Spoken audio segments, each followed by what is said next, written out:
اعوذ باللہ من الشیطان الرجیم بسم اللہ الرحمن الرحیم السلام علیکم ورحمۃ اللہ وبرکاتہ۔ رمضان ان قرآن سیریز کا آج 12واں دن ہے، 12واں پارہ اور 12واں ہی روزہ ہے الحمدللہ۔ سب سے پہلے ہم 12ویں پارے کا تعارف دیکھ لیتے ہیں۔ قرآن کا 12واں پارہ وما من دابۃ کے نام سے موسوم ہے۔ اس پارے کے تقریباً نصف حصے سے ذرا زائد یعنی رکوع 10 تک سورہ ہود پھیلی ہوئی ہے، اور باقی نصف یعنی 16 رکوع جو ہیں وہ سورہ یوسف کا تقریباً نصف حصہ شامل ہے۔ اس پارے کی سورہ ہود میں اللہ نے 6 نافرمان قوموں کا ذکر کیا ہے جن پر اللہ کا غضب نازل ہوا۔ ان نافرمان قوموں میں قوم نوح، قوم عاد، قوم سمود، قوم لوط، قوم مدین اور قوم فرعون شامل ہیں۔ یہ پارے کا آغاز یہاں سے ہوتا ہے۔ سب سے پہلے اللہ تعالیٰ آیت نمبر 6 میں کہتے ہیں کہ رازق اللہ ہے۔ اس پارے کے شروع میں ہی اللہ نے فرمایا کہ زمین پر چلنے والا کوئی جاندار ایسا نہیں جس کا رزق اللہ کے ذمہ نہ ہو اور جس کے ٹھکانے اور پلٹنے کی جگہ کو وہ نہ جانتا ہو۔ آیت نمبر 9 سے 11 مصیبت و نعمت۔ اللہ تعالیٰ فرماتے ہیں کہ انسان کو ہم اپنی رحمت سے محروم کر دیں تو وہ مصیبت میں مبتلا ہو کر مایوس ہو جاتا ہے اور ناشکری کرتا ہے۔ اگر اسے نعمت کا مزہ کرنے والے نیکوکار ہیں اور ان کے لیے درگزر بھی ہے اور بڑا اجر بھی۔ آیت نمبر 12 رسول خبردار کرنے والے ہیں، اس بارے میں ہے۔ آیت نمبر 13 سے 14 قرآن کلام الہی ہے اور اس بارے میں ہے۔ آیت نمبر 15 سے لے کے 16 تک دنیا پرستوں کے لیے آخرت میں آگ۔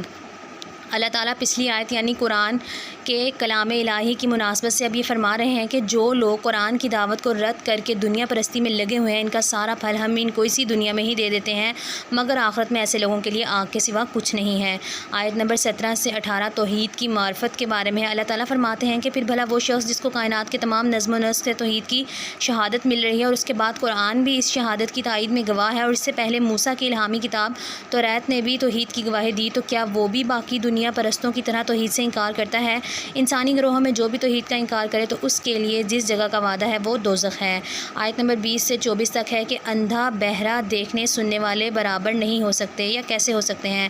توحید کی مناسبت سے ہی اللہ تعالیٰ فرماتے ہیں کہ یہ دنیا پرست لوگ اللہ پر جھوٹ گھڑنے والے اور آخرت کا انکار کرنے والے نہ کسی کی سنتے ہیں اور نہ انہیں خود کچھ سوچتا ہے، یہ آخرت میں سب سے بڑھ کر گھاٹے میں رہے وہ لوگ جو ایمان لائے اور نیک عمل کیے، وہ اپنے رب کے ہی ہو کر رہے، وہ یقیناً جنتی ہیں جہاں وہ ہمیشہ رہیں گے۔ ان دونوں فریقوں کی مثال ایسی ہے کہ جیسے ایک آدمی ہو تو اندھا بہرا اور دوسرا ہو دیکھنے اور سننے والا، کیا یہ دونوں یکساں ہو سکتے ہیں؟ کیا تم اس مثال سے کوئی سبق نہیں لیتے؟ آیت نمبر جو اس سے آگے ہے اس میں ہے کہ جلیل القدر انبیاء اور بد اعمال قومیں، ان کے بارے میں ہے۔ یہاں پر بد اعمال قوموں کے بارے میں اللہ نے فرمایا ہے۔ اللہ نے 6 جلیل القدر انبیاء اور ان کی بد اعمال قوموں کا ذکر کیا ہے، جس کی تفصیل کچھ یوں ہے۔ سب سے پہلے قوم نوح ہے۔ حضرت نوح علیہ السلام کی قوم مختلف بتوں مثلاً ود، سواع، یغوث، یعوق اور نصر کی پوجا کرتی تھی۔ حضرت نوح نے انہیں شرک کرنے سے منع کیا اور اللہ کی بندگی کی تلقین کی، مگر ان قوم نے اور ان کے سرداروں نے ان کا مذاق اڑایا، جھگڑا کیا اور کہا کہ جس عذاب کی تم ہمیں دھمکی دیتے ہو وہ لے آؤ۔ حضرت نوح علیہ السلام نے اللہ سے دعا مانگی کہ پروردگار میں مغلوب ہوں، میری مدد فرما۔ اللہ نے ان کی دعا قبول فرمائی اور ان کو حکم دیا کہ ایک بڑی کشتی تیار کریں۔ انہوں نے وہ کشتی تیار کی اور اس میں جو لوگ ایمان لائے تھے وہ سوار ہوئے اور اللہ تعالیٰ نے ان کو بچا لیا اور باقی سب پر جو ہے وہ پانی کا سیلاب پھیل گیا اور وہ سب لوگ جو ہیں غرق ہو گئے۔ اس کے بعد جو ہے قوم عاد ہے۔ قوم عاد، اس کے بعد اللہ نے قوم عاد کا ذکر کیا ہے جن کی طرف حضرت ہود علیہ السلام کو بھیجا گیا۔ انہوں نے اپنی قوم سے کہا ہے برادران قوم، اللہ کی بندگی کرو، اللہ سے اپنے گناہوں کی معافی مانگو، وہ تم پر اپنی نعمتیں نازل کرے گا اور تمہاری قوت میں مزید اضافہ کرے گا۔ لیکن یہ قوم اپنی طاقت کے نشے میں چور تھی، انہوں نے مسلسل آیات الہی سے انکار کیا، رسولوں کی بات نہ مانی اور دشمنان حق کی پیروی کی اور اپنے رب سے ایک مدت تک کفر کرتے رہے۔ آخر اللہ نے ایک شدید طوفانی ہوا ان کے اوپر مسلط کر دی جس نے اس قوم عاد کو اکھاڑ کر یوں پھینک دیا جیسے کٹے ہوئے درخت کے تنے ہوتے ہیں۔ اس کے بعد قوم سمود، آیت نمبر 61 سے 68 تک اس کا ذکر ہے کہ اللہ نے قوم سمود کا ذکر کیا۔ ان کی طرف جناب صالح علیہ السلام کو بھیجا۔ انہوں نے اپنی قوم کو توحید کا درس دیا اور کہا ہے میری قوم کے لوگوں، اللہ کی بندگی کرو، وہی تمہارا خدا ہے، اسی نے تمہیں پیدا کیا ہے، تمہیں بسایا، لہٰذا اسی سے معافی چاہو، وہی دعاؤں کا جواب دینے والا ہے۔ اس کی طرف پلٹ آؤ۔ اس کی قوم نے اس کا مذاق اڑایا اور تقاضا کیا کہ کوئی نشانی ایسی دکھائی جائے کہ ایک ٹھوس چٹان سے حاملہ اونٹنی نکل آئے۔ جناب صالح نے دعا کی تو بستی کی ایک پہاڑی پھٹی جس سے ایک اونٹنی نکل آئی جس نے باہر آتے ہی بچہ جنا۔ جناب صالح نے انہیں بتایا کہ یہ معجزانہ طور پر پیدا ہونے والی اونٹنی تمہارے لیے نشانی ہے، یہ زمینوں میں آزاد پھرتی رہے گی، ایک دن یہ اکیلی پانی پیے گی اور دوسرے دن پوری قوم کے جانور پانی پئیں گے، اس کو کچھ نہ کہنا نہ ہاتھ لگانا ورنہ تم پر دردناک عذاب نازل ہوگا۔ مگر اتنے بڑے معجزے اور نشانی کو دیکھ کر بھی وہ لوگ ایمان نہ لائے بلکہ الٹا اس اونٹنی کو مار ڈالا۔ اس پر اللہ ناراض ہوا اور ان پر ایک چنگاڑ مسلط کی، یعنی ایک دل دہلا دینے والی کڑک دار آفت نے انہیں تباہ کر دیا اور اس چیخ سے لوگوں کے دماغ اور بھیجے پھٹ گئے۔ صالح اپنے اہل ایمان ساتھیوں کے ساتھ یہ کہتے ہوئے ان بستیوں سے نکل گئے کہ اے میری قوم، میں نے پیغام الہی تجھے پہنچا دیا تھا، تیری بہت خیر خواہی کی، مگر کیا کروں، تجھے اپنے خیر خواہ پسند ہی نہیں۔ اس کے بعد قوم لوط کا ذکر ہے، آیت نمبر 77 سے 82 تک۔ اللہ تعالیٰ نے قوم لوط کا ذکر کرتے ہوئے فرمایا ہے کہ اس قوم کی طرف ہم نے نے لوط کو پیغمبر بنا کر بھیجا۔ اس نے اپنی قوم سے کہا تم کتنے بے حیا ہو گئے ہو، تم فحش اور بے حیائی کے کام کر رہے ہو، یعنی عورتوں کو چھوڑ کر مردوں سے اپنی خواہش پوری کرتے ہو، اس بد کرداری سے باز آ جاؤ۔ لیکن وہ جناب لوط سے بالکل متاثر نہ ہوئے۔ اس عرصے میں اللہ تعالیٰ نے فرشتوں کو خوبصورت انسانوں کے روپ میں لوط کی بستی میں بھیجا، جہاں وہ حضرت لوط کے گھر بطور مہمان داخل ہوئے۔ جناب لوط بہت پریشان ہوئے کہ اب بستی کے بد کردار لوگ ان مہمانوں کو اپنی حوث کا نشانہ نہ بنائیں۔ جناب لوط کو پریشان دیکھ کر ان فرشتوں نے کہا اے لوط، ہم تیرے رب کے بھیجے ہوئے فرشتے ہیں، یہ لوگ تیرا کچھ نہ بگاڑ سکیں گے، تو اپنے اہل و عیال کو لے کر یہاں سے نکل جا، اور دیکھو تیری بیوی ساتھ نہیں جائے گی، اس پر بھی عذاب نازل ہوگا۔ ان کی تباہی کے لیے صبح کا وقت مقرر ہے اور صبح ہونے میں اب تھوڑی ہی دیر ہے۔ پھر فیصلے کی گھڑی آن پہنچی، اللہ نے ایک سخت زلزلہ پیدا کیا اور ان پر پتھروں کی بارش کر کے ان کی بستیاں الٹ دیں۔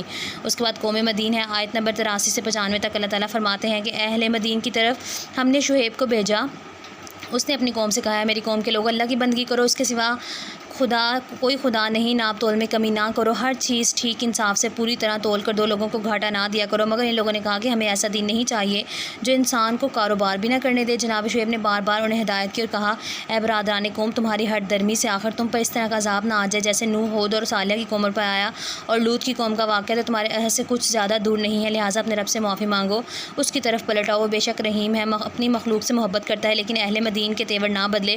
آخر اللہ کے فیصلے کا وقت آ گیا، اللہ نے جناب شعیب اور ان کے مومن ساتھیوں کو بچا لیا، اور ظلم کرنے والوں کو ایک سخت دھماکے نے ایسا پکڑا کہ وہ اپنی بستیوں میں بے حس و حرکت پڑے رہ گئے، گویا کہ جیسے وہاں کبھی کوئی تھا ہی نہیں۔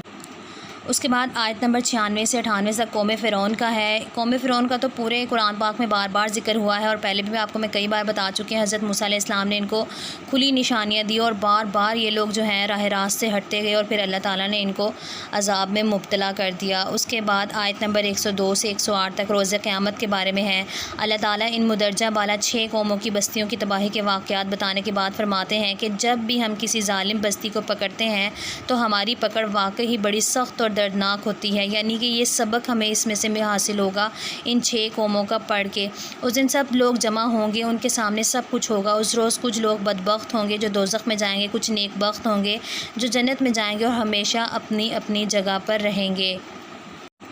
آیت نمبر 120 سے 123 تک پیغمبروں کے واقعات ہیں۔ اللہ تعالیٰ فرماتے ہیں کہ اے محمد، یہ پیغمبروں کے واقعات ہم تمہیں اس لیے سناتے ہیں کہ تمہیں حقیقت کا علم ہو، دل مضبوط ہو اور اہل ایمان بیدار ہوں اور نصیحت پائیں، لہٰذا اللہ کی بندگی کرو اور اسی پر بھروسہ کرو، جو کچھ تم لوگ کر رہے ہو تیرا رب اس سے بے خبر نہیں۔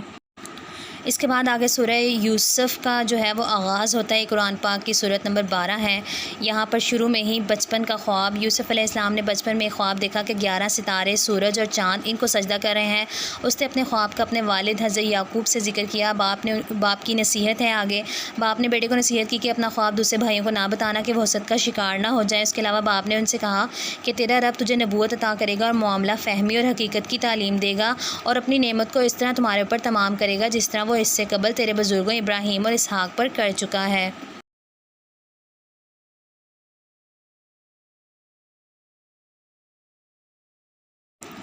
اس کے بعد اگلی آیات میں ستیلے بھائیوں کی سازش ہے کہ وہ کیسے سازش تھے، ان کو اپنے ساتھ جنگل پہ لے گئے اور پھر سازش پر عمل ہے۔ سب بھائی اکٹھے ہو کر باپ کے پاس گئے اور ان سے درخواست کی، اور اس طرح سے وہ حضرت یوسف علیہ السلام کو اپنے ساتھ لے گئے۔ پھر باپ کا رد عمل ہے، جب وہ واپس آئے تو انہوں نے باپ سے کہا کہ وہ دوڑ کا مقابلہ کر رہے تھے، یوسف کو ہم نے اپنے سامان کے ساتھ چھوڑ دیا کہ اتنے میں ایک بھیڑیا آ کر اسے کھا گیا اور یوسف کی قمیص پر جھوٹ موٹ کا خون لگا کر لے آئے۔ باپ نے کہا میں صبر کر لوں گا، حقیقت کا علم اللہ ہی کو ہے۔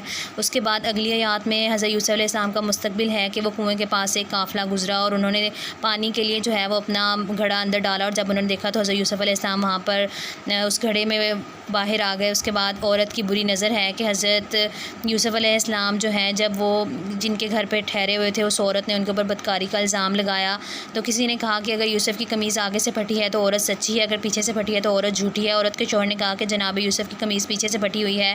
اس پر اس نے کہا کہ یہ تم عورتوں کی چالاکیاں ہیں، اے عورت تو ہی خطا کار ہے۔ اس کے بعد جناب یوسف کی دعا ہے۔ اس موقع پر حضرت یوسف علیہ السلام نے دعا کیا میرے رب مجھے قید منظور ہے، بجائے اس کے میں ان کے دام میں پھنس جاؤں، مجھے سہارا دے اور مجھے بچا کر کہیں میرے قدم پھسل نہ جائیں۔ اس کے بعد قیدیوں کے خواب ہیں۔ 2 قیدیوں نے ان کو خواب حضرت یوسف کو خواب بتائے اور ان کی تعبیر پوچھی۔ اس کے بعد دعوت توحید ہے۔ جناب یوسف نے ان کی تعبیر بتانے سے پہلے ان کو اور باقی قیدیوں کو دعوت توحید دی اور کہا کہ اے زندان کے ساتھیوں، تعبیر بتانے کا علم ان علوم میں سے ہے جو اللہ نے مجھے عطا کی ہے۔ میں نے شرک کے طریقے کی بجائے اپنے بزرگوں جناب ابراہیم، اسحاق اور یعقوب علیہ السلام کا طریقہ، میرا اللہ اور آخرت پر ایمان ہے۔ اس کے بعد حضرت یوسف علیہ السلام نے خوابوں کی تعبیر بتائی۔ انہوں نے کہا کہ دونوں قیدیوں کے خوابوں کی تعبیر بتاتے ہوئے کہ پہلے والا بادشاہ کا ساقی بنے گا اور دوسرے کو پھانسی ہو جائے گی اور پرندے اس کا سر نوچ نوچ کر کھائیں گے۔ ساتھ ہی ساقی بننے والے کو جناب یوسف نے کہا کہ بادشاہ کو بتلانا کہ ایک بے گناہ قیدی جیل میں پڑا ہوا ہے، لیکن آزاد ہو جانے کے بعد قیدی یہ بات بھول ہی گیا اور حضرت یوسف علیہ السلام اس طرح کئی سال تک جیل میں پڑے رہے۔ اس کے بعد بادشاہ کا خواب ہے۔ اسی اسنا میں مصر کے بادشاہ نے خواب دیکھا کہ 7 پتلی گائیں 7 موٹی گایوں کو کھا رہی ہیں اور اناج کی 7 بالی ہری میں ہیں اور دوسری 7 بالی جو ہیں وہ سوکھی ہوئی ہیں۔ بادشاہ نے اپنے اہل دربار سے پوچھا کہ مجھے اس خواب کی تعبیر بتاؤ، مگر کوئی نہ بتا سکا۔ اس پر بادشاہ کے ساقی کو جیل کا واقعہ یاد آیا۔ اس نے بادشاہ کو بتایا کہ جیل میں ایک عالم فاضل قیدی ہے جو اس خواب کی صحیح تعبیر بتا سکتا ہے۔